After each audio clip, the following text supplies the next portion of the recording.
అత్తగారండి చూడండి అత్తగారండి, ఇక్కడ దెబ్బ తగిలింది.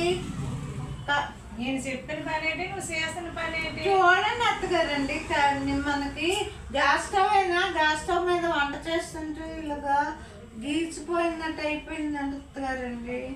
నేను ఏ పని చెప్పినా నువ్వు సరిగ్గా చేస్తావు. ఇప్పుడే ఏమి సరిగానే చేస్తున్నావు, సరిగానే చేస్తున్నావు. ఇప్పుడేం చేసావా? చేస్తున్నాం కదండి.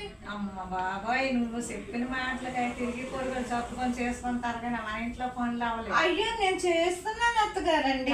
చేసుకున్నానని ఇలా మరి కాల్చుకున్నాను, మండుతుంది అత్తగారండి. పరుగులు ఊరుకులే మెప్పారా మీ అమ్మగారు?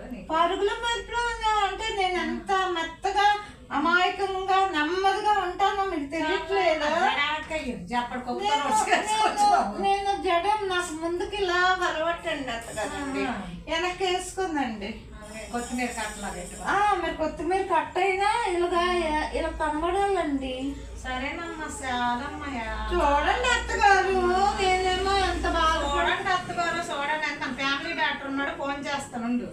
ఫ్యామిలీ డాక్టర్ దాకా వద్దులేండి, కొంచెం ఏసీ వేసుకొని పడుకుంటే చల్లగా గాలి తగిలితే. ఏసీ తెచ్చావెందుకు? అనుకుంటాను. ఏసీ ఎంత వస్తుంది అనుకుంటాను? కరెంట్ బిల్లుతో నాకు సంబంధం లేదండి. మీ అబ్బాయి గారిది మీది. మా అబ్బాయి గారిది నాదంటే నువ్వు తెచ్చింది తక్కువ, ఓడింది ఎక్కువ ఓడతాను. మరి ఆ మాత్రం సుఖం కూడా లేకపోతే ఇంకెందుకు? వంట కూడా పని చేయలేదు నువ్వు. వంట చేస్తున్నాను కదండి అత్తగారు. ఏం చేస్తాను? ఒకటి ఉడుకుతాను, ఒకటి ఉడకలేదు. లేదు, నేను పప్పు మొన్న పెట్టేనా, కొంచెం ఉడకలేదు. అంటే నేను 2 విజిల్స్ చాలు అనుకున్నానండి. మీరు 10 పెట్టమంటున్నారు. 10 ఎందుకని 2 పెట్టాను నేను. మీ అమ్మగారు ఫోన్ చెయ్యి. మా అమ్మ ఎందుకండి? ఏం తగినంటి పిల్లలే నవ్వాలో, తాలింపు పెట్టిన పులిసే నవ్వాలి. ఫోన్ చేయి. దీని సంగతి ఏంటండి? అయినమంట రాస్తాం, ఏం చేస్తాం? రాస్తారా?